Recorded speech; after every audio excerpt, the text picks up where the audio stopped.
Welcome back to Beyond Good and Evil. So, first thing first, because I forgot to do Okay. actually, let's take a photo of Paige, of course. Is a species too, a sus sapiens, of course. Hold on, Terry. We need to do the things properly. Okay. Everybody there at home, if you live in America, make sure you're a teenager before you watch this playthrough with us. However, if you're European, it's okay if you're a kid. Don't worry. If you're 7 years old, it's all right. Context, apparently the rating of this game is a bit all over the place, depending on the country that you live in. So, Speaking of which, yeah, apparently... And, oh, look at that. More yeah, animals. that's weird. So the age rating over here in America for this game is rated T for teen, whereas over in Europe, apparently if you're 7, you're A-okay to play it.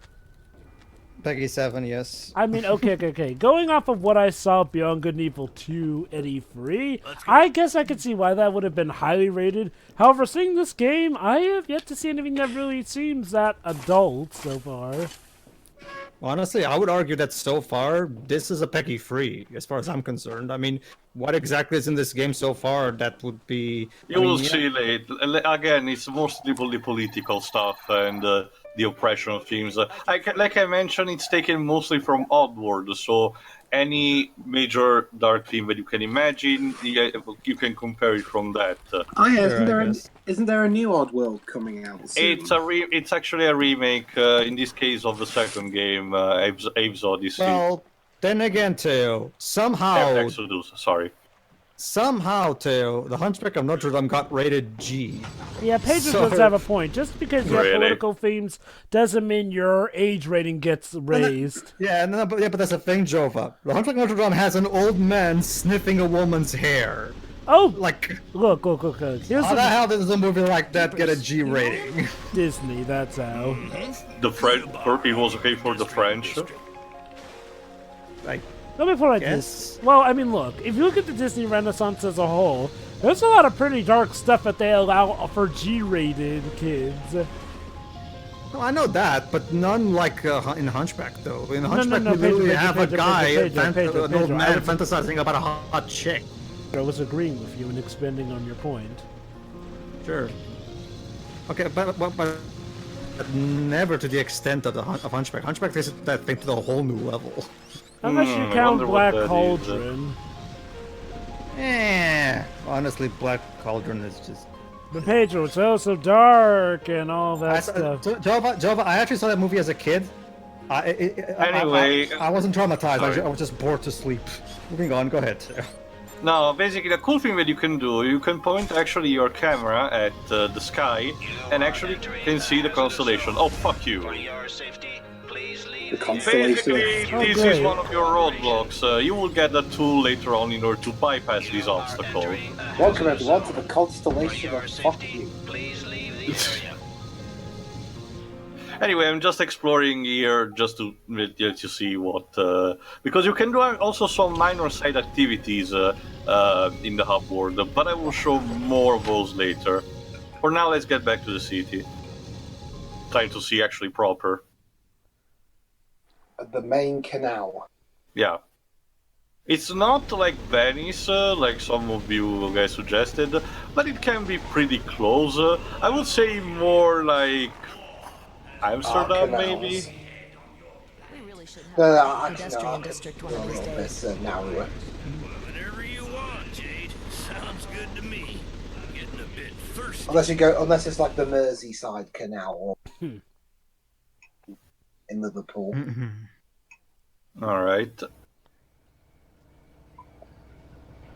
Like I said, this is the main city of the planet, or at least the one that you explore. It's not still that big, but there is some stuff you can do. Talk to the people and learn about what's going on, photographing new species, and do some shopping for stuff that can help you in your quest. Saying Jade can't just take a selfie, then immediately she'd have the Homo sapien thing taken At that time, Jova, the selfie thing wasn't really a big thing. And even if you put present, it was still in the time where it was actually demonized, as it should be. Wait, it was demonized back then? Yes, Jova. If you don't remember, selfie was mostly associated with girls with big lips taking photos in their bathrooms.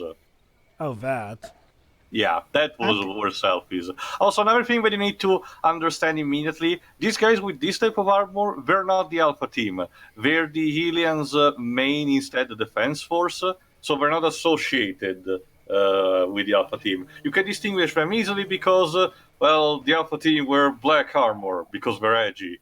These I'm guys- fairly confident the second game will probably have selfies, considering Well, all games with photographs okay, have them but nowadays. Depends if they want to keep the photographic mechanic or not, considering it's a prequel. Let's just say that it tells a different story with different characters, and judging by the end of this game, I can kind of have an idea, thanks to the trailers, or what's the type of the story they want to tell. Maybe I'm still holding out that Beyond Good and Evil 2 may pull a Resident Evil 3 and where some of it may be a prequel, but the rest of it may be a sequel, hopefully. Maybe, like, it's... Well, keep in mind, Jova, like I said, Michel Ancel originally intended this as a trilogy. For all intents and purposes, the prequel is still... 2 is still a major prequel, and 3 will be the sequel/conclusion to everything. That's assuming Ubisoft lets him get a prequel. We'll see. Well, depends, obviously, on how 2 sells.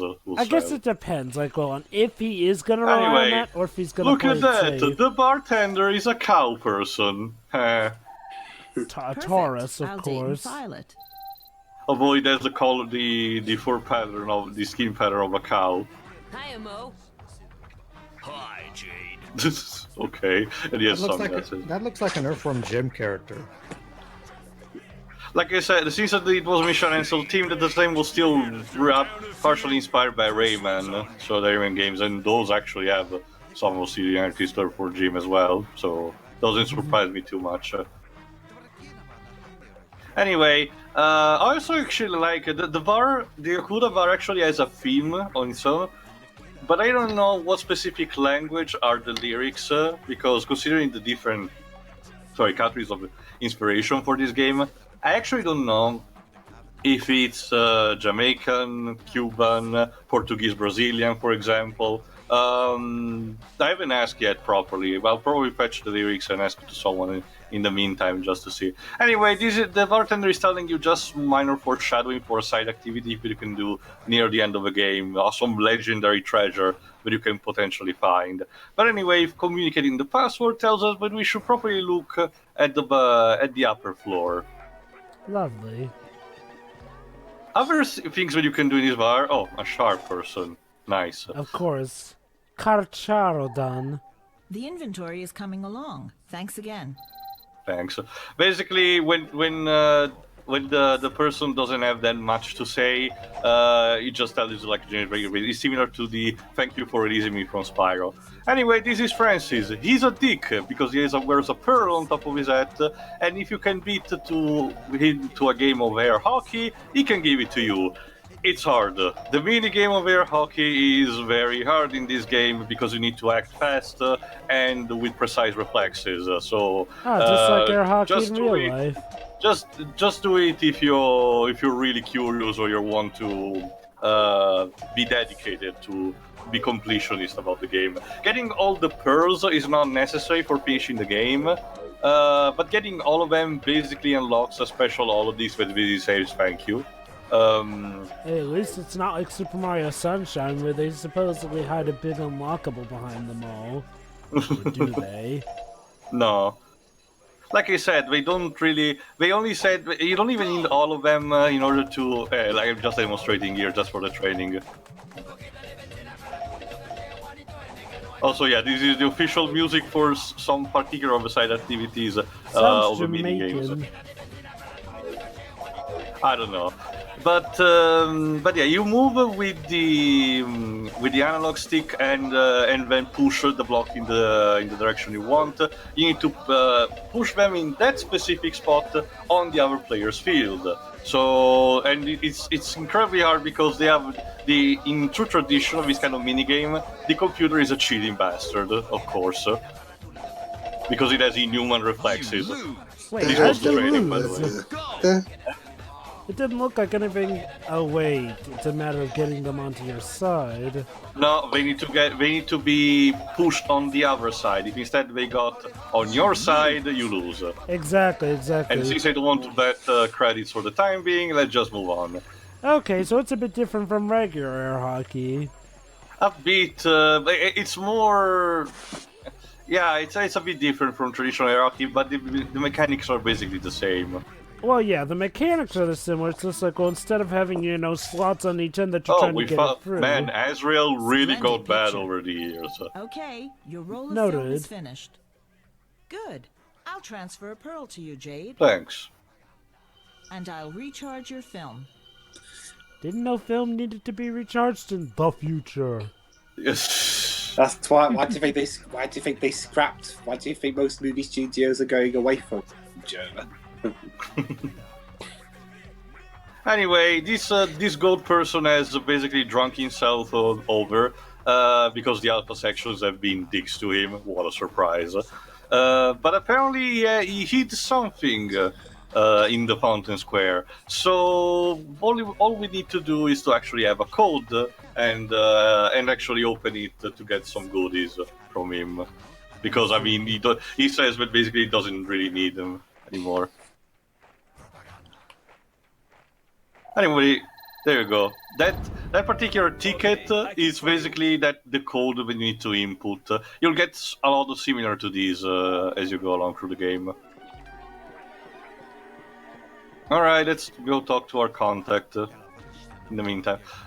These other couple of doors open with specific codes on their own, but for example, I don't know them either, so for now, let's just talk to Peepers. With him, you just need to. You can actually bet your credits for a game of what's it called? In this case, free coconuts. Basically, it's find the ball under the coconuts.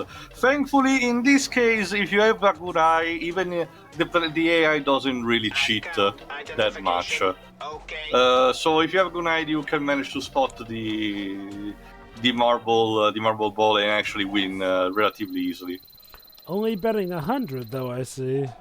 Well, it's just for showing.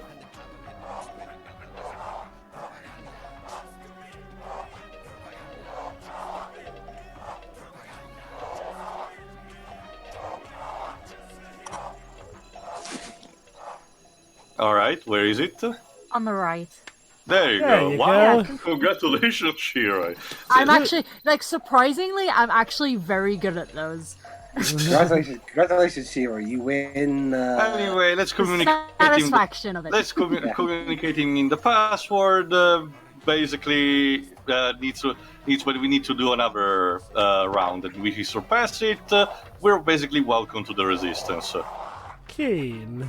Basically, one aspect of my condition is actually quite helpful in this kind of thing. Although I did not pay a lick of attention to that last one, so I had no idea. Ta-da! Got it. 3. I'm sure you will like it. There's a beautiful old locker. I suggest you take a look at it. Thanks. Okay, I kick for you. W6, W5. Okay. Are they coordinates? No. They're it's the a code we need to passcode. input. Why These go type number of- 3 this time? This type of code inputting in a spiral is actually pretty new to me. I haven't seen that many games that use Oh this kind god, of I system. hate it. You need to circle around precisely with the analog stick and RLTV option. Is it It's supposed not. to mirror kind of a lock-picking sort of scenario? No. Thankfully, no. More And like you don't one have of a those time old limit. dial So, phones. all right, let's check what's the. Oh, well, The there you go. Iris Den. Remember the resistance organization. Oh, look at that! A cat person. Yay! Let me guess, Shuri will voice I'll add that it to one, the unless list. it's a boy. Of course, she doesn't have. No, she's a girl. She doesn't have many thought it was a lines, but she. yes, Shiro can voice her. It's always a she when it comes to cats.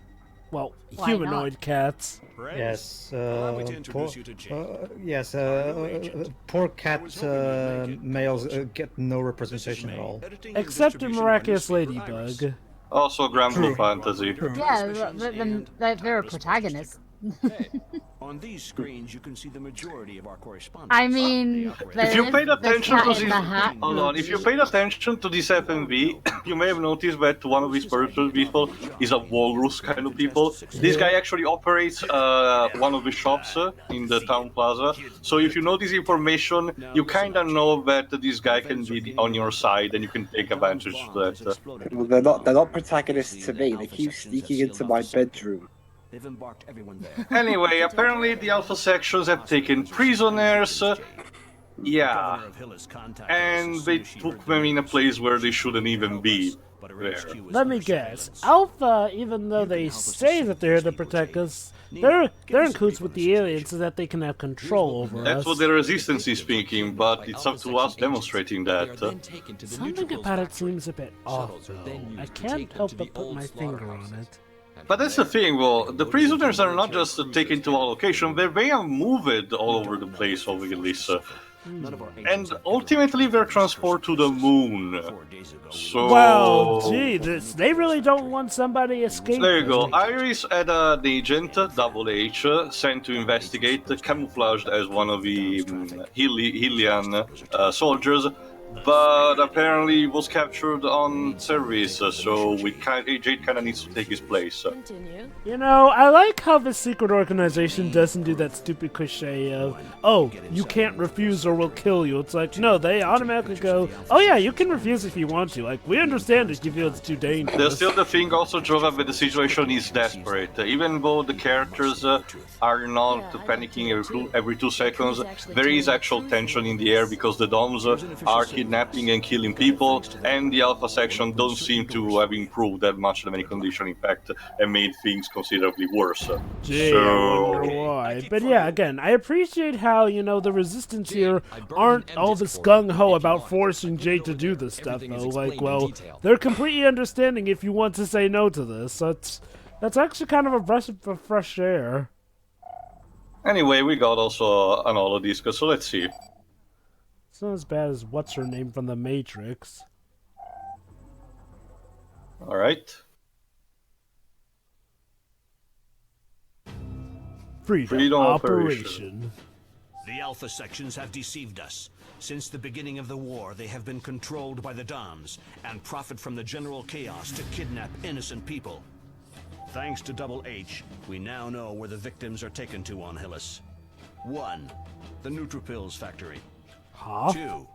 The old slaughterhouse in the shuttles. Tatooine. 3. The moon in a No, it's that sad planet that We people must thought put an was end to hot. this nightmare.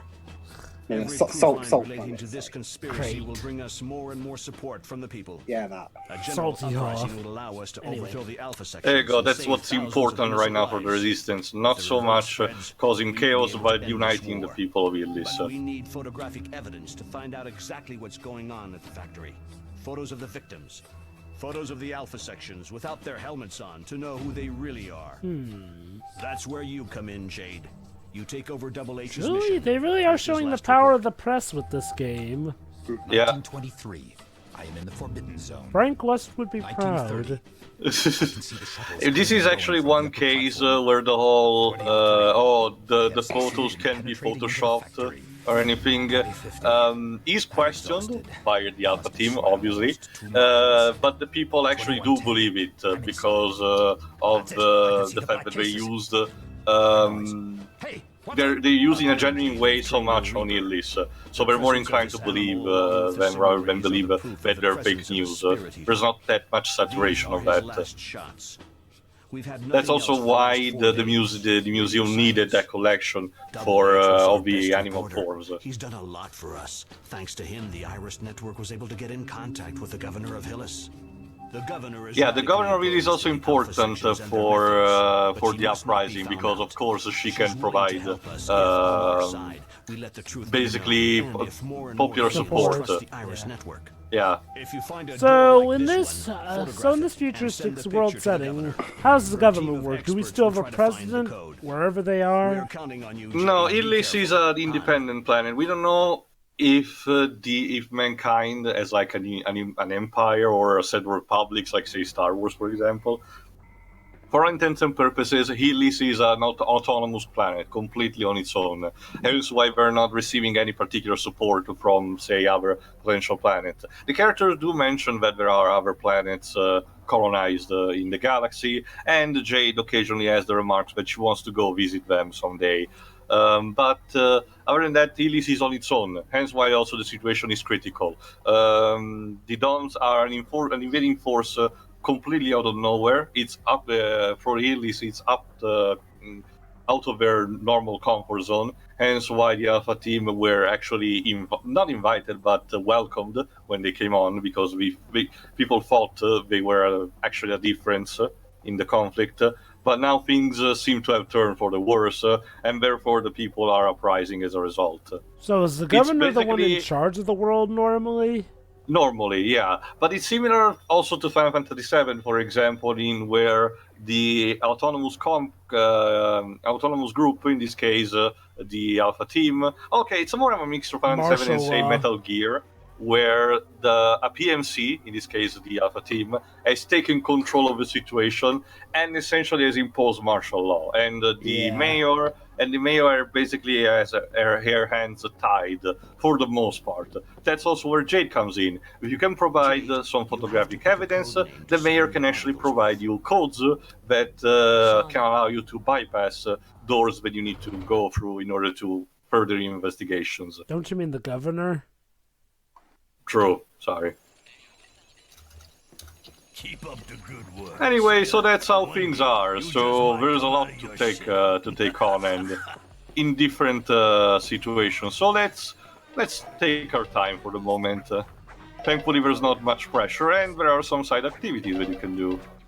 And Paige is okay to go with you. Apparently, he's taking these resistance being relatively fine. Hey, I guess it's not the strangest thing that's ever happened in his life. Anyway, let's see what happens when we get to explore a bit on the main plaza. Let's go for a night out in the town. Oh, never mind, it's daytime now. There is a daylight and night cycle, as if you may have noticed. So headcanon-wise, these guys spent all night at that bar. What about the orphans? Poor children. They can take care of themselves. And remember, since we paid the electric bill, the shield gets up the moment the domes may show up or other hostile threats. So oh, at least they thought of that. Anyway, there you go. You can buy this particular small store can sell you some stuff that you may need, like hard containers, a couple of pairs, and healing items. So it's a good idea to visit regularly to basically find collectibles this kind of way.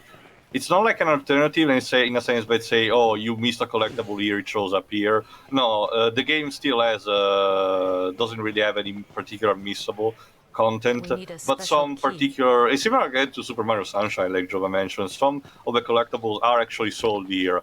However, unlike in Super Mario Sunshine, there is actually a good reason for the fact that they're sold here, instead of being just the source of the entire city and we have to be dependent on that, otherwise we die. Yeah. Don't even get me started on those blue coins.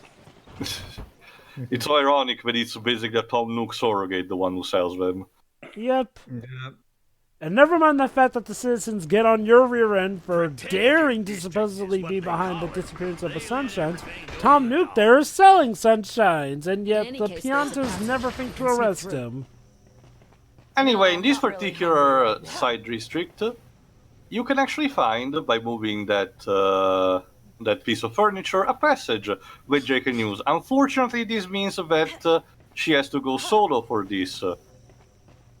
Unless she gets an AI partner who can fit through there? No, actually no. Yeah, it was actually, if I forgot what the crouch button was, so I was just checking again. There you go, L2. I'm just reminded of the Family Guy joke where Pete is playing Call of Duty, and he's like, which is the crouch button, and he throws a grenade. How do I quick scope? Over there. I'm gonna go have a look. Crouching is also important for Jade because some obstacles like lasers and avoid enemy attention will be vital. Will be vital to to stay in a low-key profile and thus crouching. Yes, you heard me correctly. There's a lot of stealth in this game, and it will become apparent later because most of the Alpha team, because of course Jade will actually have to come a bit in close encounter with them. Most of the Alpha team cannot be defeated by conventional means. They tend to be heavily armed and have a shield also to protect them other than just armor. And while Jade is killed with her baton, she's not a fighter per se, and she's also very fragile. She doesn't have any particular armor. Didn't So, of stop her course, from fighting off those aliens that the it's one thing to Alphas- fighting those. Consider her more like a glass cannon, Jova. Okay. It's one thing fighting those, the Crouchaks. It's another having to fight military-trained personnel with heavy armor on, and you have just a baton. So Jade, of course, has to Ironic. be sneaky about that, but you will see later when we actually meet them face to face. You know, I love how earlier Jade has to dive over those lower lasers, even though she could logically just step over them. There you go. Why Basically, they this thought side- to include this lasers on the particular- conveyor consider- belt is beyond me. Consider these as kind of like mini dungeons on their own, and this one in particular is all about dodging. It's kind of since you can do it right now, it kind of function as a tutorial of sorts about crouching, using it, moving around objects that you need to crouch on. So it kind of has a purpose, and there is a reward at the end of it. Don't worry, every one of these mini dungeons actually gives you a reward of it. Also, there seems to be some of the crates that the Alpha team are pushing here and there, but apparently they are protected, so they are protected, so we cannot actually take good photos of them right now. There you go. There seems to be just some bioorganic material inside, but for all we know, it's just the Nutri pills that were mentioned. There we go.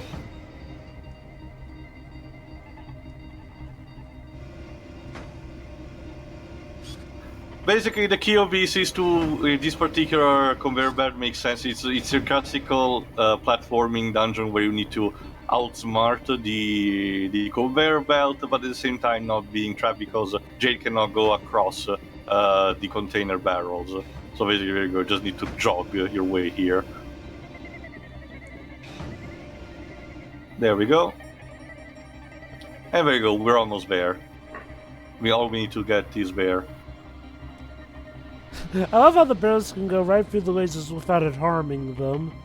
That's because, well, they're not, they're protected security, and they're aren't not. they? Yeah, exactly. So basically, it kind of makes sense that the lasers are mostly to avoid, well, intruders in this case, like Jade. I love Like, how they actually expected that the intruders would come on the conveyor Yeah, exactly. belt. The Alpha team are a bunch of paranoid fucks, in case you don't know. So it kind of makes sense for them to be extremely, let's just say, precautious. I gotta wonder what happened. Oh, wait. So There we it go. does hurt her if she gets hit by them. Well, remember, organic matter and the barrels are heavily protected. So it's kind of like a reverse of the Terminator using human skin to travel through time. I can imagine that they actually programmed it to attack organic matter, but not inorganic matter. There we go. Kick. Yeah, these crates basically hold those materia crystals that you need to in order to get some extra crates. And look at that, a pearl. Yay! So Basically, are this is pearls a like? Oh, Yes, go are ahead. pearls currency for like any special items? Only the Mamago garage upgrades, but to give it credit, you will need a lot There was of some kind those of weird traffic going on to with reach some the end of the cases. game. Not all of And a them, pearl. but a good chunk. Let's just say 2/3 at least. So the more that you can grab on, the better. But like I said, the game pretty much throws them at you like they're candies. You can get them even some by accident. Stuff like this, for example, this one, for example, was just one. It could be also maybe reserved just for completionism's sake, honestly. No problem then. Take as many as you want. You Anyway, know the let's see what odds, happens. Network. That'll be £50.88. Thankfully, Dreams, we don't do that. But yeah, like I said, apparently some of the shopkeepers seems to be in with the whole Iris network. And we can actually meet one of them, Minsu. Oh boy. So of course, let's just have instead... Oh, look at that. We can even get 2 species, not only the walrus person, but also Good work. the fish that he has in his aquarium. A koi It type seems of like fish. if anything's alive, you can photograph it. Pretty much. Like I said, even humans do count for the whole thing. Transmission So received. it's up to your... Basically, the game gives you the basic idea, but for the rest of it, it's up to the player's acumen to get through them. But it's not like that cryptic. Basically, if something worked for a simple thing, then you get the logical intuition of getting to do that even for the more complex thing, or something that you may not notice at the moment. So it's kind of like the invention system of Dark Chronicle. I actually don't know that. Can you explain to us? Basically, in Dark Chronicle, there's a camera photographing system, where you can actually take pictures of various things all over the game.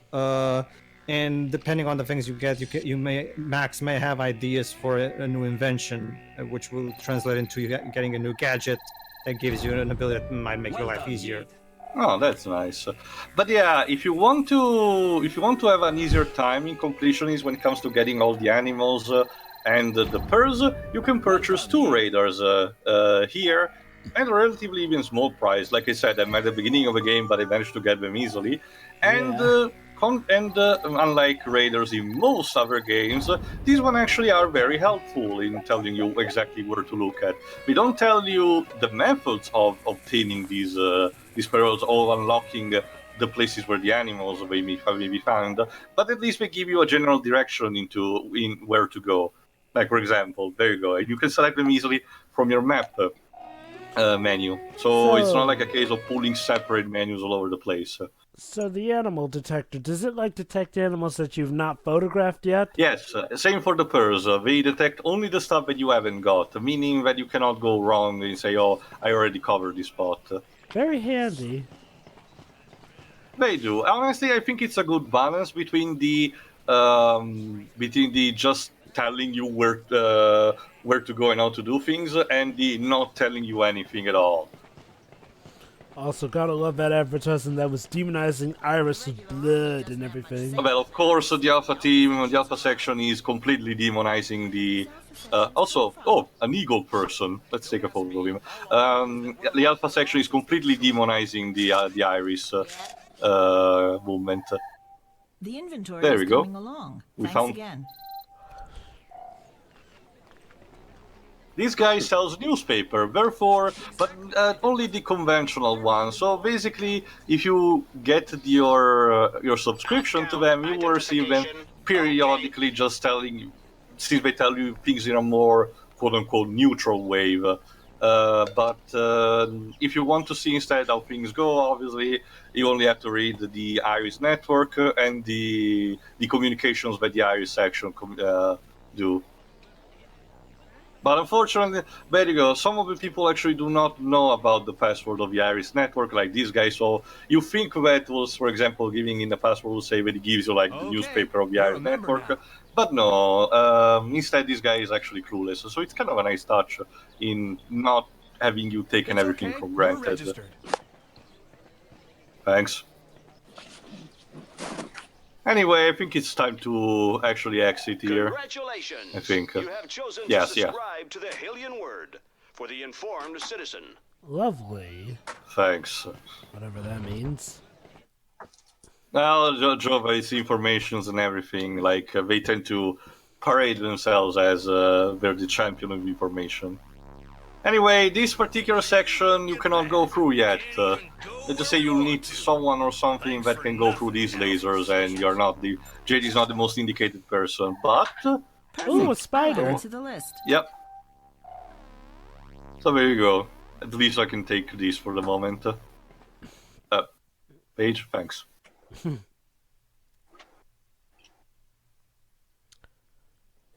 Also, it's a good time to mention also in the meantime the loading times.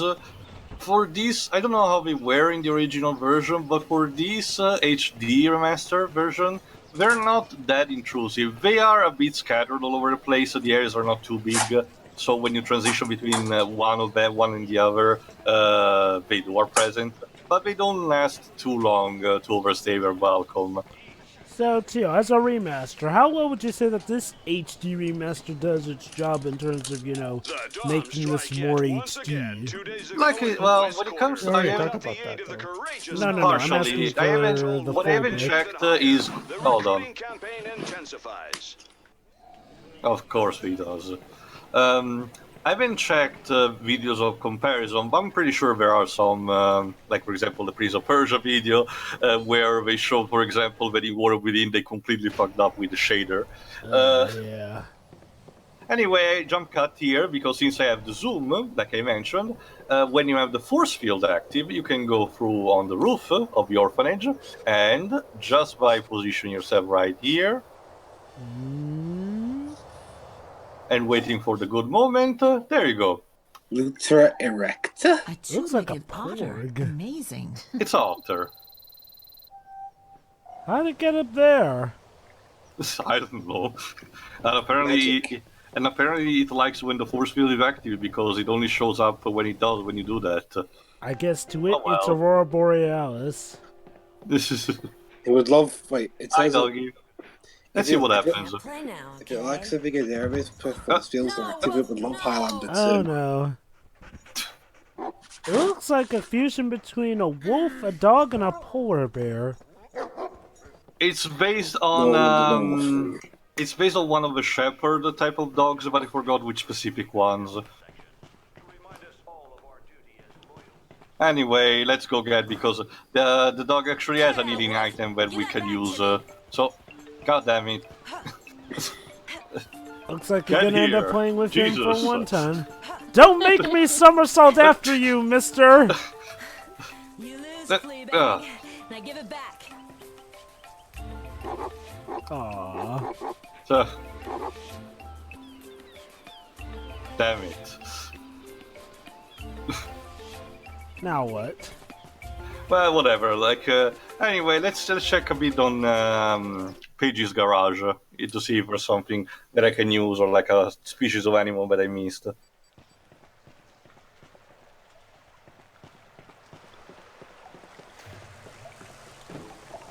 Or maybe not. I forgot. It's been a while since I recorded. I guess off to business? Yeah. Or maybe not. Well, I forgot again. No, but like I said, there are some side activities that you can. Oh yeah, there are some animals to get here. Stand still. There we go. They're not A going to do live that. dipnoi. Impossible. And yet they're still That's not all- as dickish as Mew in Pokemon Snap is. Another thing is that when it comes to photograph animals for the museum, you don't have to worry about finishing up a film, because it's unlimited of the photos that you can take of the species. Only the photos that you can decide to save for yourself have a limited space. Otherwise, it's pretty much whatever you may want to do with the animals. With animal photos. Anyway, this is one of those mini optional dungeons. Ow. Let's see what we can do here. The mini optional dungeon. Ow. Basically, since there is a barrier that Paige can open, we might as well Thanks again, Jade. use him here. Okay, your roll of film is finished. Good. I'll transfer All right, a pearl another to you, pearl. Jade. And I'll Most of the recharge your rewards film. after the zoom are pearls. Your ultimate reward for filling up the animal film is a whole of these containing all of your photos, of course, of the animals. It's basically an official one given to you by the museum. When it comes instead to the HD remaster, the trophy list is not really generous. It's oh, Jeez, it's the trophy list is relatively basic. It's also actually easy to complete if you know what you're doing. But I honestly think it's fine. I guess this game doesn't really need a platinum, and it was done in a time where remasters were not the big thing at that moment. So of course it kind of makes sense that Ubisoft did not put that much effort into the trophies.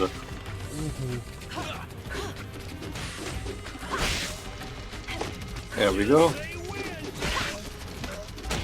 Yeah, basically, well, for you there are no invisible boards, there are no falling damage. You can actually put an enemy in one of those states and basically insta-killing it by just pushing it off the ledge, like that. So a good strategy would be, if you find an enemy that's a bit too spongy or guards too much, is to just push it. Ow. There you go, like that. You know, not for nothing, Jay, but I think eventually if we're going to take on the world, you're going to have to upgrade from, well, what's essentially a stick with two balls on each end. I'm poor, okay? Like I said, Jade's combat skills are limited and relatively limited, and she only uses the baton.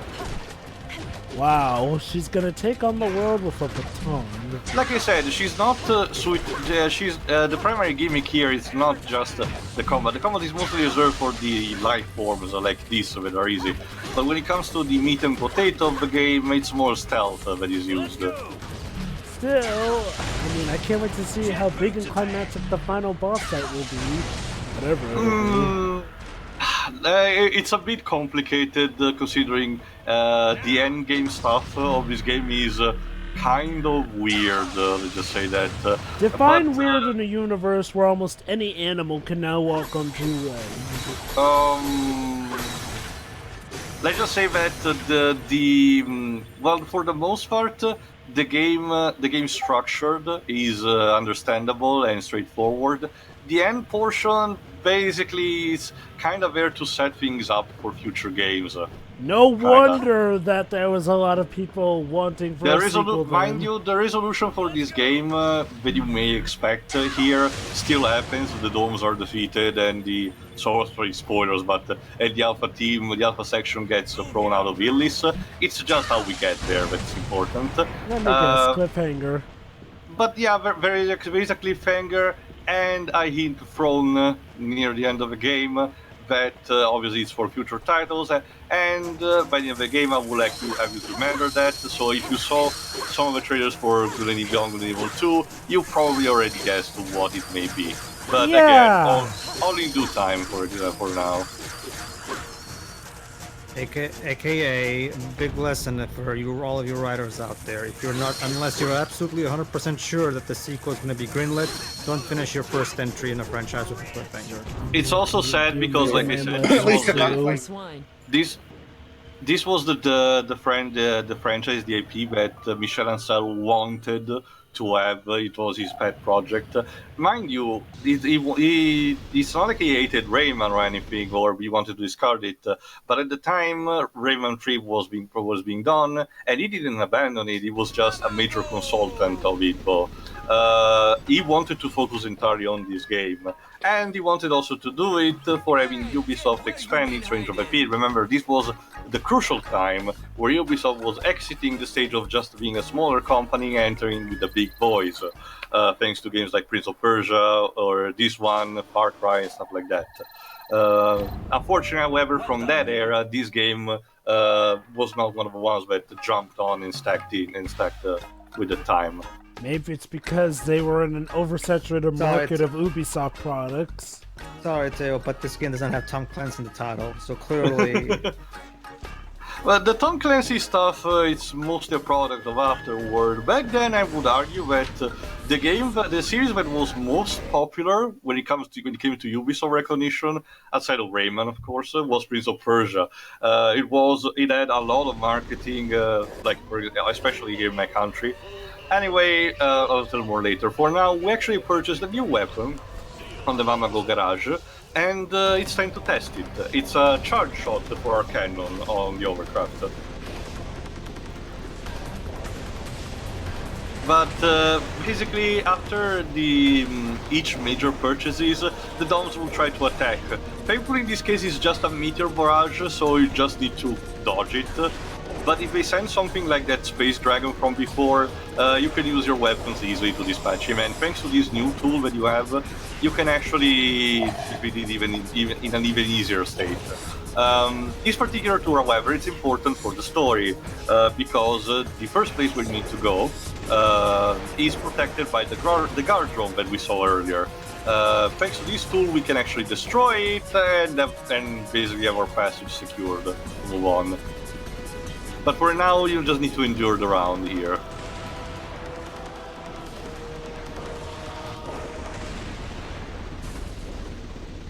Ow. How nice of the Doms to wait until you make an important purchase to attack. It's like a private guy. I guess Anyway, it's their own another special way of allowing you to test out your new There you weapons. go. Another thing, if you didn't photograph the sea serpent domes that attacked you, you can find a skeleton of one of it here in this cave. Therefore, you can take a photo of it if you have missed it. Funny how the skeleton, I guess, works just the same way. It is still a species, so the major structure is what it counts. Huh. There you go. Anyway, let's jump cutting again, because I'm about to show another one of the side activities that you can do. There are 4 specific hideouts scattered in the overworld that you can access at any time. You can complete all of them right now, because for some you need some minor upgrades. But for this one, there are hideouts of the so-called looters, basically bandits. As soon as you enter here, these guys, using police cars for some reason, they steal a pitiful amount of your credits and you need to chase them. However, you need to be quick because they use their electric surge in order to close the doors behind them. So you need to stay on their tails, otherwise you will have the doors closed. Yeah. Video there. That was my Elgato fucking up, but don't worry, it's not the game. Okay, so that wasn't just me, though. No, don't worry. Unfortunately, with this game, Elgato did fucked up a bit here and there. You can tell how many doors are remaining by the numbers that are closing. For example, this one is number 3, so 3 doors remaining. After you pass the last door, the looters will basically trap themselves like idiots in a room where they cannot escape, and so using your weapons, you can easily destroy them. But however, during the chase, you can use your shooting weapons to, and if you can hit them, you can slow them down, therefore gaining ground on them. Go on, Pedro. The overall world design and structure seems a bit similar to the Jack and Daxter trilogy, especially the second game, because it has this big open area where you can do a lot of different stuff, using vehicles and stuff. The thing was back in Jack 2, there wasn't that optional stuff. It had the illusion of an open world stuff, but open world structured, but all the missions were basically linear, and that's also one of the big problems of the difficulties of that game. The fact that you don't really have an upgrade system that you can use to your advantage, where the upgrades are given to you mandatorily, and you have to basically get good in order to surpass the challenges. Anyway, and this game is not trying too hard to blow me away with edgy dialogue.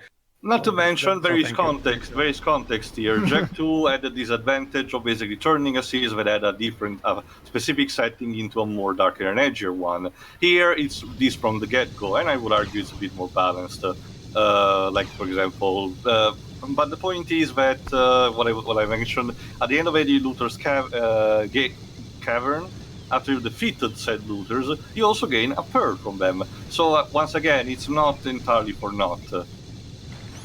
Anyway, with this out of the way, we'll get to the major first dungeon in the next part. So I'll see you for that. I think my favorite out of the side missions is the looter ones, because those chase sequences Like I said, there are fun. 4 in totals in the game, so Jova, so I'm pretty sure you're gonna love them. Nice. If you like them. Anyway, see you for the next part. See you next time.